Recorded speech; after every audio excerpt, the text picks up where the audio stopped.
আমি জানি না যে আমাকেই কেন হচ্ছে স্যার হচ্ছে। সো এটা প্রথমে একটা গ্রুপ চ্যাট ছিল?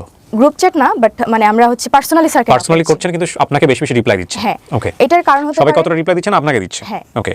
তো এটা হতে পারে যে স্যার হয়তোবা আমাকে বিভিন্ন জায়গায় স্টক করেছে, কারণ আমি এর আগে থেকেই দেখা যেত যে আমি ফেসবুকে হচ্ছে রেগুলার ছিলাম, প্লাস হচ্ছে ইনস্টাগ্রামে রেগুলার, টিকটক ভিডিও আমি করতাম। তো যে কারণে দেখা যেত আমার স্যার হচ্ছে ম্যাক্সিমাম অফ দ্য টাইম আমার স্টোরিতে স্যার হচ্ছে আমাকে ইমপ্রেস করার জন্য রিপ্লাই করতো। তো আমার মনে হয়েছে যে বাকিদেরকে হচ্ছে রিপ্লাই করতেছে না, আমাকে কেন করতেছে, মানে আমার এই প্রশ্নটা হচ্ছে ছিল। বাট যখন হচ্ছে এটা আমি আমার ফ্রেন্ডদেরকে বললাম, তখন তারা বললো যে যেহেতু তোকে বেশি ইন্টারেস্ট দেখাচ্ছে, তো তুই হচ্ছে এটা হচ্ছে মানে করে দেখা যে স্যার আসলেই লয়াল কিনা, মানে এটা টেস্ট করার জন্য, যেহেতু বাজিটা হচ্ছে আমরা কয়েকজন মিলেই মানে নিয়েছিলাম। তো সেখান থেকে স্যারের সাথে হচ্ছে নর্মালি আমার মানে কনভারসেশন শুরু হয়। ফার্স্টের দিকে স্যারের সাথে আমার খুব অ্যাজ ইউজুয়াল কথা, নর্মাল কথা। স্যার হচ্ছে আমাকে বিভিন্নভাবে ইমপ্রেস করার ট্রাই করতো, আমাকে হচ্ছে আমার বডি পার্টস নিয়ে হচ্ছে ইমপ্রেস করতো। তো এইভাবে হচ্ছে উনি করতো, কিন্তু আমার যতটুকু মনে হতো ওনার শুধু মানে আমার বডি পার্টসের দিকেই বেশি হচ্ছে ইন্টারেস্ট ফিল ছিল। এরপর স্যার হচ্ছে আমাদের এরপরের ঘটনা হচ্ছে যে আমরা এগুলা মেসেঞ্জার গ্রুপে হচ্ছে আমাদের প্রতিনিয়তই হচ্ছে আলোচনা হতো, যে আমরা আপডেট দিতাম যে স্যার কখন কি বলতেছে। আপনি এগুলো স্ক্রিনশট দিতেন গ্রুপে? স্ক্রিনশট দিতাম না, বাট হচ্ছে আপডেট দিতাম যে কথা হতো আর কি, যে স্যার হচ্ছে এরকম এরকম কথা বলতো।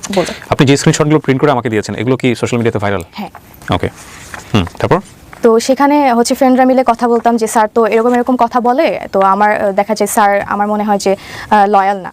তো আমার ফ্রেন্ডরা বলতেছিল যে তুই বাজিতে জিততে গেলে তোর হচ্ছে প্রুফ সহ আমাদের দিতে হবে, স্যার যে তোর প্রতি হচ্ছে ইন্টারেস্ট ফিল করতেছে, বা স্যার তোকে হচ্ছে যত মানে বেশি ইন্টারেস্ট ফিল করতেছে, প্রপোজ করতেছে কিনা, এগুলো আমাদের প্রুফ দিতে পারলেই হচ্ছে তুই বাজিতে হচ্ছে সাকসেসফুল হবি। তো যেহেতু বাজির ব্যাপার ছিল আমার দিক থেকে হচ্ছে আমি ট্রাই করতেছিলাম যে ওই প্রুফটা নেওয়ার পর হচ্ছে আমার স্যারের সাথে কন্ট্যাক্ট অফ হয়ে যাবে। তো এরপর আসি হচ্ছে আমাদের ফার্স্টে হচ্ছে কলেজ পার্টি ছিল, ক্লাস পার্টি ছিল, সেখানে ফার্স্ট দেখা। তো আমার যেহেতু হোস্টেল ছিল হচ্ছে 6 নম্বর সেক্টরে, তো 6 নম্বর রোডে, স্যার হচ্ছে আমাদের পাশেই হচ্ছে 10 নম্বর রোডে টিউশন করাইতেন।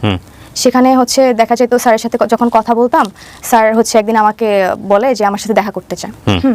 তো আমি হচ্ছে একটু মানে ইগনোর করার ট্রাই করি, বাট এখন আমাকে যেহেতু বাজিতে জিততে হবে সেজন্য হচ্ছে আমি রাজি হই যে ঠিক আছে দেখা করবো। কিন্তু স্যার হচ্ছে আমি স্যারের চয়েসে হচ্ছে মানে কোনো প্লেসে যেতে চাচ্ছিলাম না, কারণ হচ্ছে আমি যদি স্যারের চয়েসে যাই হয়তো বা স্যার আমার সুযোগ নিয়ে হয়তো বা অনৈতিক কিছু করতে পারে। দ্যাটস ওয়াই আমার বাসার সামনেই হচ্ছে মানে হোস্টেলের সামনেই হচ্ছে একটা পার্ক ছিল, পাবলিক পার্ক ছিল, যেখানে হচ্ছে বয়স্করা হাঁটাহাঁটি করতো, বাচ্চারা খেলাধুলা করতো। তো সেখানে হচ্ছে নর্মালি আমাদের ফার্স্ট মানে পার্সোনালি হচ্ছে দেখা হয়।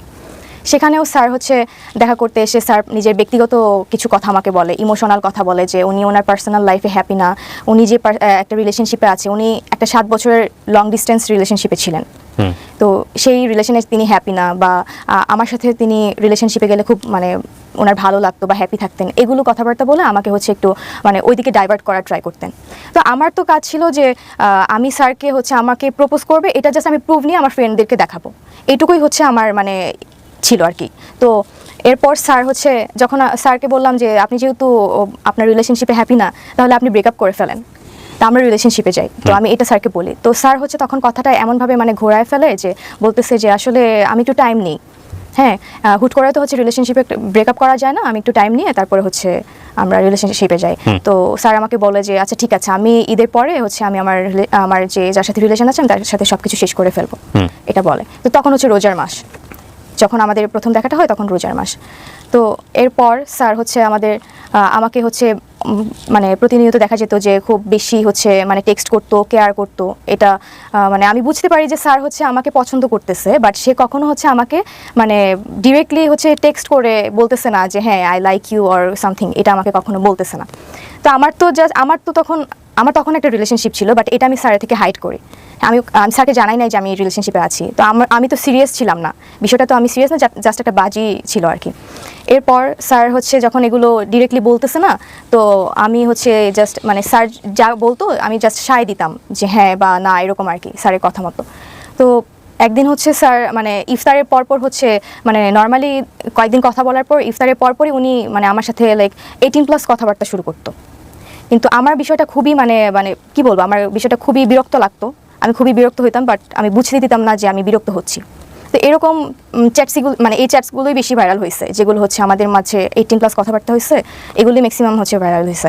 তো এরপর উনি ম্যাক্সিমাম টাইমে ইফতারের পর এগুলো শুরু করতেন কথা বলতেন, আর আমাকে শুধু দেখা করতে বলতেন। তো এরপর একদিন হচ্ছে উনি ওনার ভার্সিটিতে যাবে,